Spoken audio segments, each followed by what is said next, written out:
Kung Fu tutorial today is called kicking techniques. I came up with my own form. So this is like a sequence of kicking techniques that we practice at the school. I created the list of techniques. So it's the same sequence, and that helps you remember each kick, and it gives you a variety of kicking techniques to work on. I call the form the Panther form, but I'm not going to put this in the title because people aren't going to know what that is, so I'm just calling it kicking techniques. So right now there's about 33 techniques that I've put into the form. I might add more in the future, but at this moment I'm pretty content with the 33. These are basically the basic techniques. Basic and not so basic techniques, just basically giving you a variety of techniques to have in which to work on. Some of the techniques are very practical for sparring, very useful, very scientific, very effective. And then some techniques are good for self-defense during like life-threatening situations. And then some techniques are just basically good for fitness and just basically seeing if you can do it.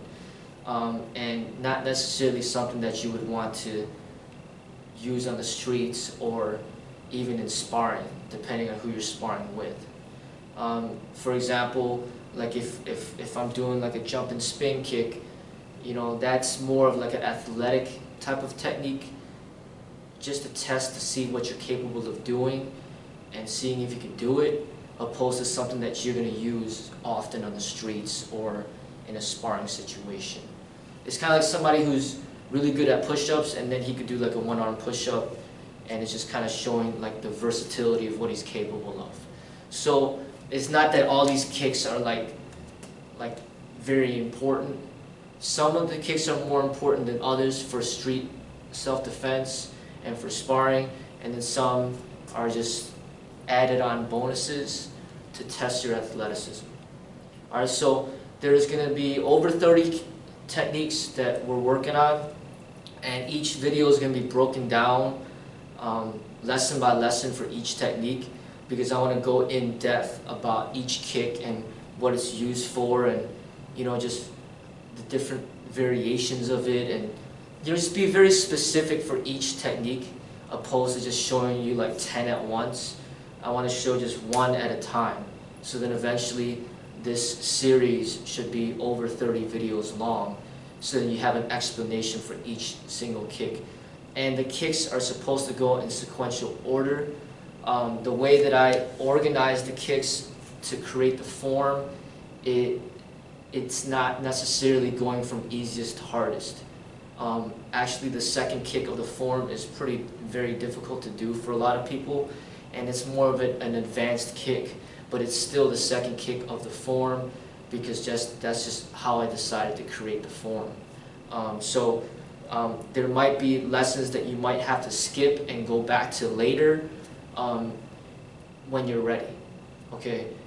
Because this is not like the easiest to the hardest situation. This is just basically 30 kicks, and I formulated the arrangement according to what I felt, you know, I wanted it to be. And essentially this sequence is going to be consistent throughout. So I'm not changing any orders of any kicks or anything like that.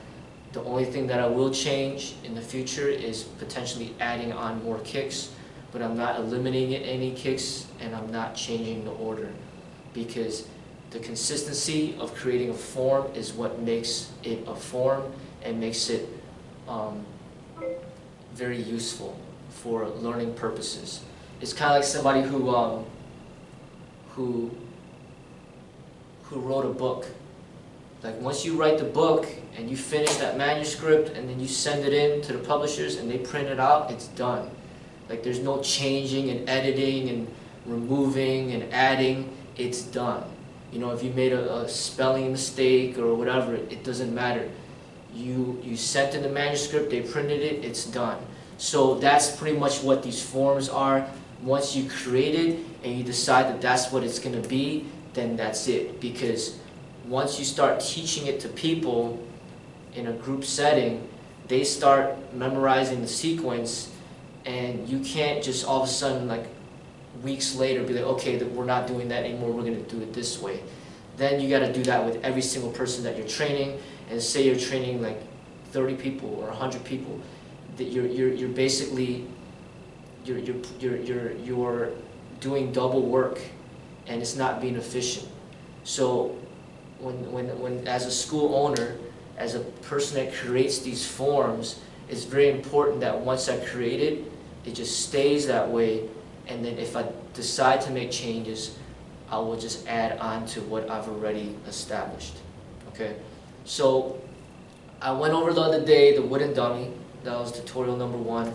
This is the next tutorial, and this is working on the kicking techniques, so that's a different series.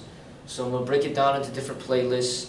The playlists have the wooden dummy playlist, and then now you got the playlist with the kicking techniques.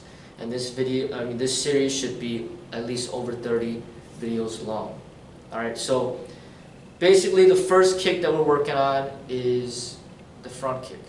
Okay, so this is a very basic kick to do that a lot of people can do. It's not that difficult, but at the same time, it's extremely effective.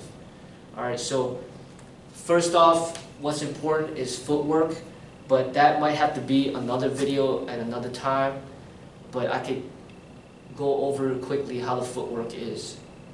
Alright, so what you got to do for the front kick, I'm going to have to have you see my whole body real quick.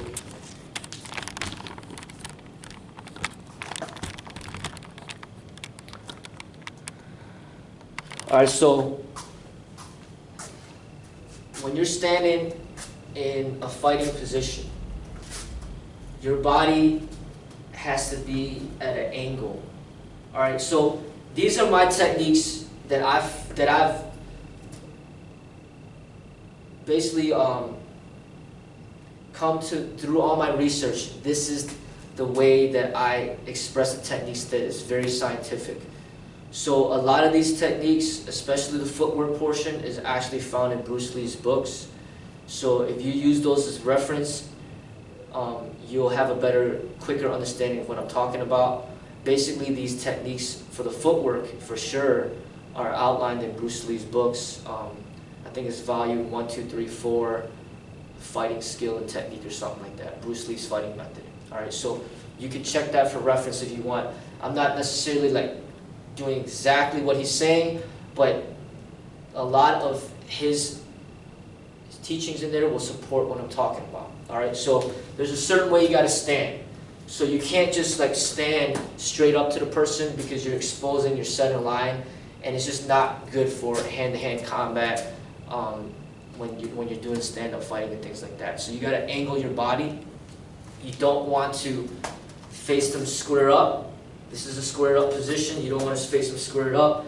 And then you'll see this, not saying that they're wrong for doing this, but like, I'm just using an example, but people that practice Taekwondo, a lot of times they'll stand directly, like linear. And the reason why I don't recommend that either, because there's a reason why they do that. The reason why they do the directly linear is like this is because they do a lot of competitive fighting, and they do it or point sparring, and they do it for the Olympics. So there's rules that they have to follow. So one of the rules is that the opponent is not allowed to hit you in your back or the back of your head or whatever. So what they would do is they would basically face their back at you, knowing that you're not allowed to hit them there, and that kind of gives them an advantage because the points that you can hit is away from the opponent. But in a street fighting situation, there are no such rules. Essentially, that's not a good situation to be in. Like, you don't want to face your back to the opponent because you're going to be very vulnerable there. Meaning, like, if you face your back to the opponent, there's really not much you could do to fight back. You're very limited. So you don't want to face your back to the opponent. So basically, you don't want to be completely lined up this way, like this. And then you also don't want to be completely squared up, because when you're completely squared up, you're opening up all like your vitals in the center line right here. And in addition, you are also limiting your range. Like you essentially took away your range because you're standing square. But when you have kind of like a canted stance, you can strike further, because now I can always reach further this way than I can this way. Okay? You can test it out in the wall. Let's say the wooden dummy, I'm standing here like this, I can't touch him, but if I stand like that, now I can touch him. So that range is extremely important. Bruce Lee did a lot of study on fencing and things like that before he passed away. And if you study his work, you'll see like it's like fencing techniques, you know. And it's really, when it comes to like sword fighting or knife fighting, like it's about like precision, speed, accuracy, and basically efficiency by taking advantage of your range. So the person can be as strong as he wants, but if you stab him with a sword and you're so quick and then you got good range, you know, you're gonna win the fight. So basically, what you gotta learn to do is to turn your leg into like a sword that has range. So you could essentially outbeat the opponent with that. Like, you could pretty much end the fight essentially with just your legs if you're good enough, you know, because of the range involved. All right, like some people might be really good with the hands, but the hands do not reach as far as the legs. So if the person's super good with the legs and the fight starts standing up, then he could essentially win the fight with the legs before you can even get to him with your hands. And that requires a lot of training. You know, there's a lot of flexibility training involved, there's a lot of strength training involved, there's a lot of technique training involved, it's a lot of intelligence involved. So you have to learn how to like use your legs as a weapon very efficiently. And that goes a lot with the footwork, like knowing how to move forward, knowing how to move back, knowing how to stand properly during the beginning engagement of the fight. So you don't want to be completely this way, but then you also don't want to be completely squared up. You want to be like canted, okay? So when you're moving, you want this right foot, the top tip of the foot, to be kind of like lined up to the middle of the rear, okay? So that's where you want your feet, okay? You don't want to be standing like this, where you're off balance and you have no power in either leg. So you don't want to be standing like that, and you also don't want to have it out too much, because now, once again, you lose your range, and then you open up your center. So you don't want to do that either. So the perfect balance would be to have this right foot lined up to that middle of the rear, and you want to try to maintain this footwork no matter which direction you move in. So if I move forward, I got to maintain that footwork. There should always be space between your feet, like maybe like a foot and a half or so. So I step forward, my back leg follows. If I step forward 6 inches, my back leg follows 6 inches. If I step back 6 inches, my right foot follows 6 inches. I move to the right 6 inches. I move the right first and then the left. And then the left moves first if I want to move to the left, and then the right follows. So you basically just move in that way, forward and back, to the side and to the other side. And then if the person is circling you, you just have to circle them like this and just kind of pivot on that one leg. All right, so it's just, this is very important, and this actually should be a separate video on the footwork, but I'm just naturally adding it into the beginning of these kicking techniques because this is essentially very important for the execution of all these kicks that I'm going to show. Alright, so you move back like that, you move forward this way, you move to the side, you move to the other side, you gotta get used to that. And on top of that, you gotta do that on the left side too. You gotta make sure that you can do that good on both sides. Okay, because the way that I teach, you need to be efficient on both sides, not just on one side. You gotta be able to fight on both sides. Okay? So you get used to that footwork. Okay, so you're in that footwork. One other thing is, don't move where your feet are like touching. Like you want to move like this. There's always space in between your feet. Like I'm not moving like that. Okay? Not like that. I move, like they call it a shuffle step. Shuffle step forward, shuffle step back, shuffle step to the left, shuffle step to the right. Alright? Also get used to having your hands up. At least one hand up. Well, not just at least. We're in the kicking range right now, so we're not going to have both hands up. This is not boxing, so there are kicks allowed. So you have to be very aware of them kicking you back. So you need to have that one hand down to protect against the low kicks, and also to protect your stomach while you protect your head and your face with that off hand. All right, so that's the way that you stand. If you see Bruce Lee in a lot of his pictures and a lot of his movies, you'll see him standing like this, because this is the ideal fighting stance. This is more advanced. You could stand like this is the most advanced stance. This is my favorite, and you even see Mayweather standing like that as well. He's a boxer, but he's really good. He stands like this as well. More beginner stances is standing like this. You're welcome to stand like this. This is more of a beginner stance, or you can kind of switch between the two. Okay, so the stance is left hand up here, right hand here, right hand up here, left hand down here. Okay, so that's the stances for the kicking range, because we're working on kicks now. We're not in the punching range just yet. So say I'm fighting against this guy, like, why would I have both my hands up when he, like, is clearly like beyond the punching range? Like he can't even punch me because I can't punch him, he can't punch me. So why would I have both my hands up? You know, like that's not smart, because he could kick me down here and he could hurt me down here. You know, and people get this conception that, you know, always have your hands up, always have your hands up.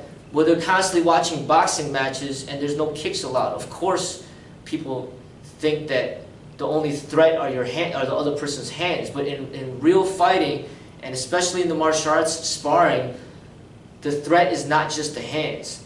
There's a huge threat coming from the legs, if the person is proficient with that. So the proper way of standing when it comes to the kicking range is to have that one hand hovering low to protect against the kicks, and then this left hand up high protecting against the head. Another thing is when you're in that kicking range, like you can have really good head movement, and you don't really need to worry that much about the head blocking with your hands if you have good head movement, because he could just try to punch or kick, you just move your head out the way. You don't even need to block with your hands. So basically, like, it's to the point where you're so far away from him because you got such good distance control that he cannot strike your head at all, because you're basically just moving your head out the way from the high attacks, and then now you make it so difficult for him to even strike you, because now you're covering your body, he can't get your head because you're moving it out the way, and then you're also really moving your legs out the way for the low kicks too. So it's just extremely difficult for the person to even get at you. So basically, you want your stance to be more like this or like that. So you have multiple gates protected at once rather than just one gate. So when I talk about gates, I'm talking about attacking points. It's like the head is gate 1, the body is gate 2, and then the lower body could be considered gate 3. So 1, 2, and then 3. So you have to be aware of all 3 of those gates. In boxing, they don't allow any striking down low. So they only have to worry about gate 1 and gate 2. So their techniques are going to be different because they have rules established where you can't hit them in this whole gate down there. Just like in the Taekwondo point sparring, you know, you can't hit them in the back, so they're going to go ahead and expose the back to you, because the rule is that you can't hit them in the back. But in a real fight, anything goes. You can do what you want. So if the person faces his back to you, you could go ahead and just punch him in the back, kick him in the back. You could go ahead and get behind him and start choking him. I mean, you don't want to face your back to the opponent in a real fight, or even in martial arts sparring. But when you're talking about Olympic rules and you're trying to win a championship according to certain rules, now you're kind of exposing things that are obviously something you should not expose, and you're training your muscle memory to believe that that's okay, that it's okay to expose your back, when in reality it's not in a real fight. Same thing with the groin area. There's like no combat sport out there that allows anybody to strike the groin area. So everybody's just leaving the groin area just wide open for striking. And that's not an intelligent thing to do in martial arts sparring or in a real fight, because people that know how to fight and know certain techniques, they're going to expose that weakness and take advantage of it. So a boxer could have his hands up all day, and then if you kick him in the groin area, they'll end the fight right away, potentially. Or you punch him in the groin area, you can end the fight right away. So in real martial arts, you need to really be aware of all the gates. So you see, gate number 1 is protected by the left hand and also by moving the head out the way. Gate number 2 is protected by pretty much both arms. Like my right arm is protected by that gate, and my left arm. It's really difficult for them to hit to the stomach area because it's so well protected. Gate number 3, to protect that, this hand is down here to protect that. And then also this hand can switch to come down to protect that. And then also you just kind of move your footwork, get out the way to protect that gate as well. So you notice how in martial arts stances, the proper way is you have your hands to cover multiple gates, opposed to just putting everything in one gate. Like, it wouldn't be smart to just go into a fight just going like this to protect your groin area. And also it wouldn't be smart to just go into a fight just protecting your stomach. So why do you think it'd be smart to go into a fight just protecting your head? You know, that there's a time and a place for that, and that usually comes when you break the range from the kicking into more of the hand range, hand-to-hand combat range. Then your hands will come up, because that's where the fight came to. And then once you get to the clinch mode, then both hands will come up. But if you're in the kicking range, you're not going to have, it's not going to be smart to have both hands up guarding your head, when essentially what is really at threat is everything down below. Okay, so that really has to be understood, and it's something that you got to really come to terms with, and it's training of muscle memory over and over again. And that's what I'm talking about between somebody who decides that he wants to train for martial arts, or does he want to decide to train for sport. Because if you're training for sport, then that's a different muscle memory. You know, boxers are going to be like this all the time, because they don't got to worry about anything down there. But if you're training for martial arts, that's not the proper muscle memory. The proper muscle memory would be more like this. Okay? And that's what you have to make that decision, and then you got to train accordingly in order to maximize your full potential in what you do. Alright?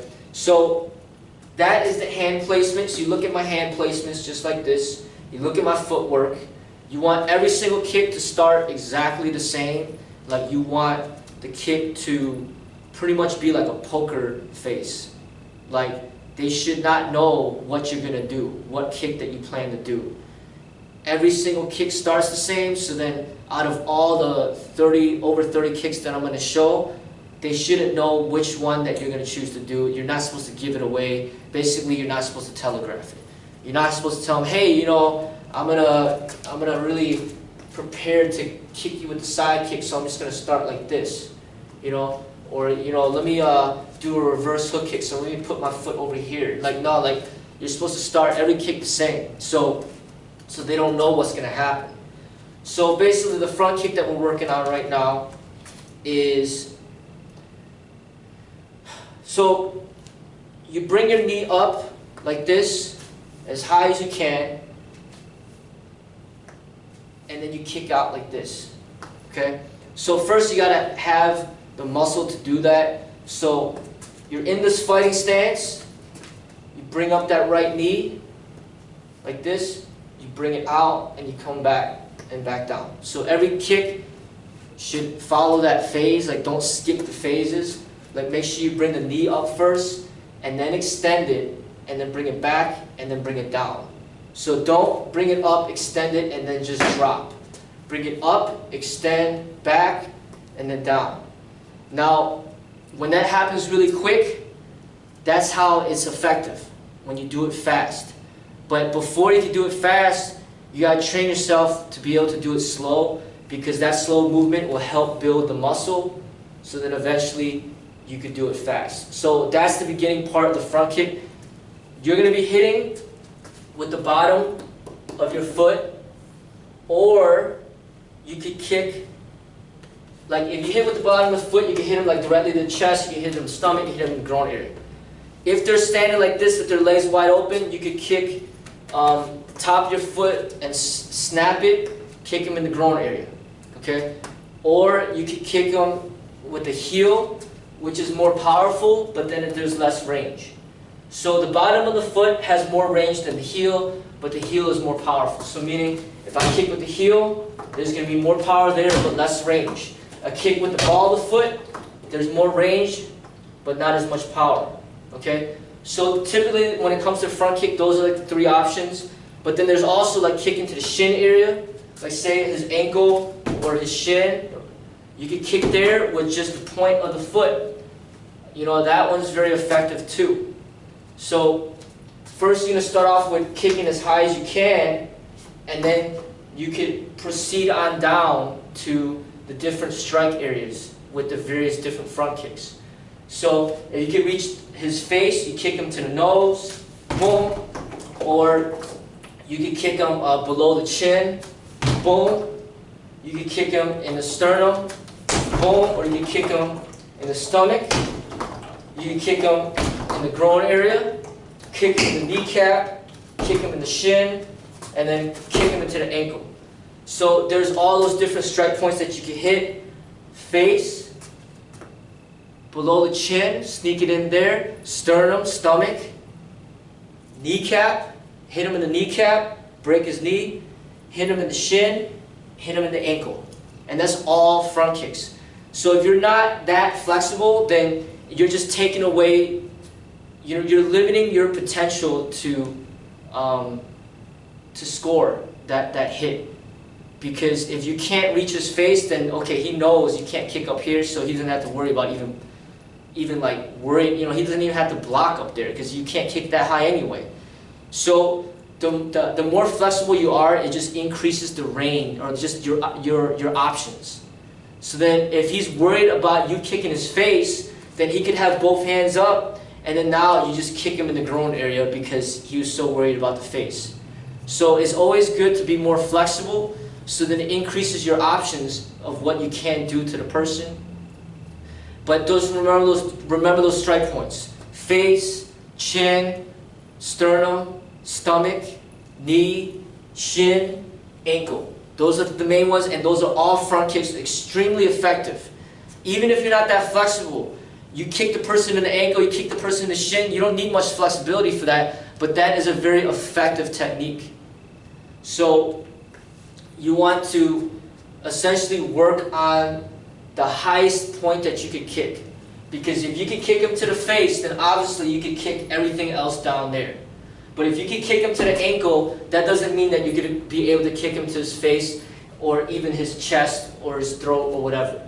So when we practice kicking techniques, we always want to aim to kick as high as we can, because the low kicks are just going to be easy from then on out. So meaning like, if I could bench press like 200 pounds, then obviously I could still bench press 100 pounds, 50 pounds, 10 pounds. No problem. But if I could bench press 10 pounds, it doesn't mean that I can bench press 200 pounds. So basically when it comes to working on kicks, make sure you kick as high as you can. And then you can just work on different strike points from then on out. So I don't want to overcomplicate, you know, and the form especially, or even this lesson by just being too repetitive with the same thing. You know, so no matter if you're doing a front kick with the ball of the foot, the heel, the point of the foot, or the top of the foot, in the end of the day, it's still a front kick. You're just doing different variations of it. Okay, so I hit him with the ball of my foot to his face, and then I hit him with the ankle with the point of my foot. I hit him with the heel with my I hit his sternum with my heel. Okay, like it's all the same kick, but you're just doing it at different strike points. Okay, so if you just want to talk about the basic of it, it's just the front kick, and then you just have to learn the different strike points of where you go. Okay, so people that use it for, you know, that train in competition, they're going to be limited. So there might be a competition that some of these people go to where they're not allowed to kick anything below the waist. But I'm not, you know, that's not what I teach. That's not what, in my eyes, martial arts is. There shouldn't be any of that limit. So basically, you got to be able to not limit yourself. You should be able to kick them wherever you can. All right, and that's why we practice for all those different strike points. All right, so once again, you start the kick the same way that you start the kick the same as the way that you end it. So you bring that knee up, you kick out, you bring it back, and you bring it down. And when you land, you should be landed at the same spot of how you started. Okay? Other things to remember, when you kick, don't put your weight on the front leg. Like if you're trying to do a front kick, how are you going to kick with the front leg if all your weight is on there? Like you can't. You got to rock the weight back here before you can even kick. And that's like valuable time that's lost in a confrontation, is all your weight's in the front and now you got to shift it all to the back in order to kick the person. That's just not efficient. So basically, if you're going to be kicking somebody, you want to put most of your weight in the rear leg, about maybe 70%. Okay, in the Chinese martial arts, they call it the cat stance. 70% in the rear leg. All right, the Chinese martial arts calls it the cat stance. Bruce Lee might call it the ready stance, but it's the same thing. Okay, you're pretty much in a ready position. 70% of your weight is back there, about 30% in the front. Also, one thing that I got to mention about the footwork, goes at a diagonal with both legs, or both feet. So I don't want to point my front leg forward at them. I want to point it at a diagonal. And the reason why is because when you cant this way, you can protect the groin area. You know, like you don't want to come here and then you bring the knee up and your groin area is exposed. So a lot of times you will use your knee to protect your groin area by bending it this way, and then that's another way of defense. So don't have the foot completely forward. And another thing is that's kind of giving away the type of kick that you're going to do, because now you're kind of indicating that you want to do a front kick. But if you have it at an angle, they don't know if you're going to try to do a front kick, or you're trying to do a side kick, or you're trying to do a reverse hook kick, or a hook kick, or whatnot. They really don't know. So there's a lot of benefits of having this foot at this angle. And then this back leg, the angle as well. It's like a 45-degree angle on both feet.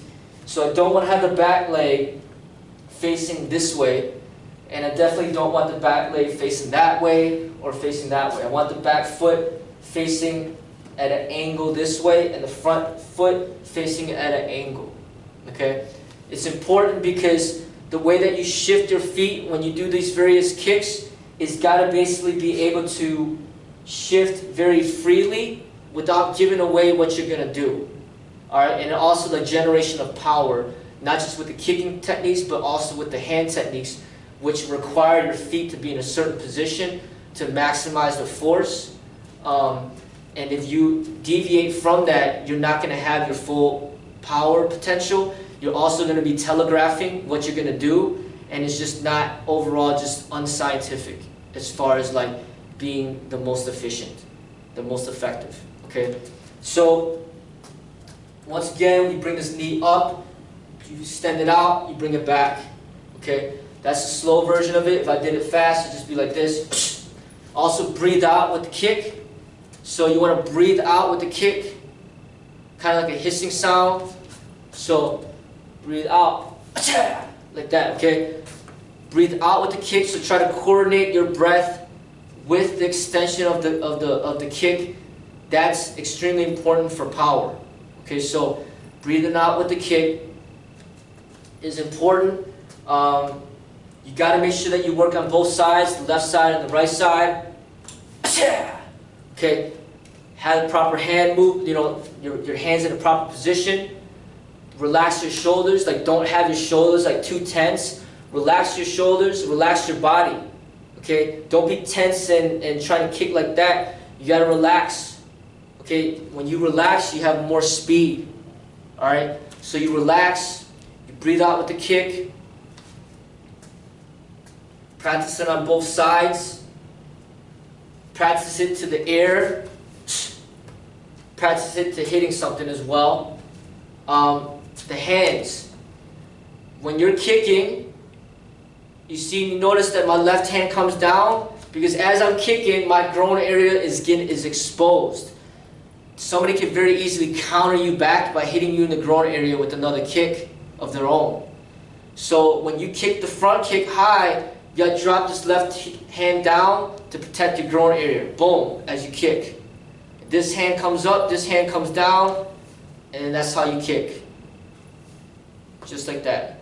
So you got to protect yourself during that kick because that's the vulnerable area that you really have to watch out for. Alright, so do the other side. It's just like that. I'm blocking down low. With the block, I have my hands closed off like this, thumb tucked in. Same thing that I went over with the wooden dummy. That's the block that we're doing, and we're kind of like using our wrist to bend it a little bit. So then essentially you could have grabbed their leg if you had to. You just kind of cup their leg, you grab their foot, grab their leg, and then you could use that as a way of gaining control of them. So it's here, and then boom. You block. You could block with the palm, or you could grab. So it looks like this. And once again, I'm always covering multiple gates. So as I'm going low, this hand is high to protect my face. So I'm here, I kick, and then my hands switch. On the other side, same thing. Here, boom. Now if my right hand's up, then my right hand can stay where it's at, and then I just drop the left hand a little bit to protect my groin area as I kick. Same thing here, protecting my groin area as I kick. Alright, extremely efficient.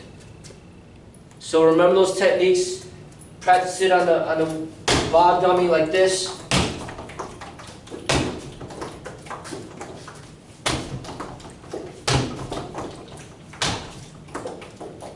So do it slow, do it fast, and just keep practicing. Breathe out. You could like imagine the kneecap, and the kneecap is good to hit with the heel when you hit them in the kneecap. Hit them in the groin area. So remember the face, the chin, the sternum, the stomach, the groin area, the kneecap, the shin, the ankle. Alright, so how many points is that? Face is 1, chin 2, sternum 3, stomach 4, groin area 5, kneecap 6, shin 7, ankle 8.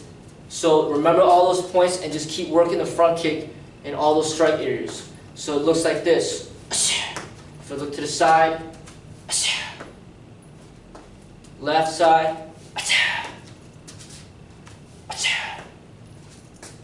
if I kick them here,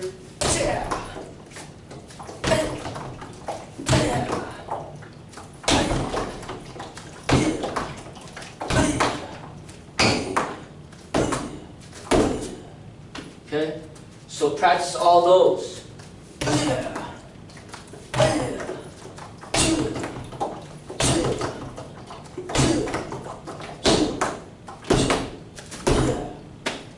Alright, so that's the front kick, and it went really in depth about the footwork and all that, but that footwork and all I went over with the hand techniques, hand placement, movement, those apply to all the kicks. So you got to get that down before we advance onto all the other kicks. So that's like the foundational part of this form. Establishing a good foundation and then adding the kicks as we go. Alright, so that's the tutorial on the front kick. So if you like the video, please like, and also if you can, click down low, visit the Freddy's Modern Kung Fu business page on Google, click on review, and please give a favorable review. And then you can also visit the other social media sites on that list down low as well to help me out a little bit here, okay? So you can show appreciation in that way, and that'll be great. But this is the front kick tutorial, lesson number 1. And then if this video does well, then I look forward to creating another tutorial, and we'll start proceeding on to kick number 2, and so on and so forth for the 30 kicks that I'm going to go over. And this will give you a really good foundation, okay? Other things to mention, we didn't go over punches just yet, but you could just throw your fist out. Even if you don't do it correctly, at least you get that muscle memory down, you know? Just throw your fist out there after the kick, so throw your fist out there and then have your left hand up blocking your face. I'm going to make a separate video on the punching techniques, but that's just a very basic thing that you could do as you practice these techniques. Throw the fist out there. And then the left side.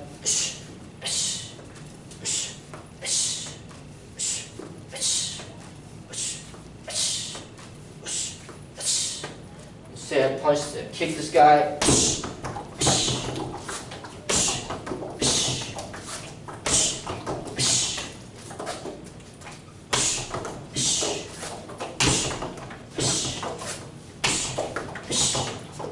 Alright, so I hope you enjoyed the video. Once again, I thank everybody for all your support. And everybody take care.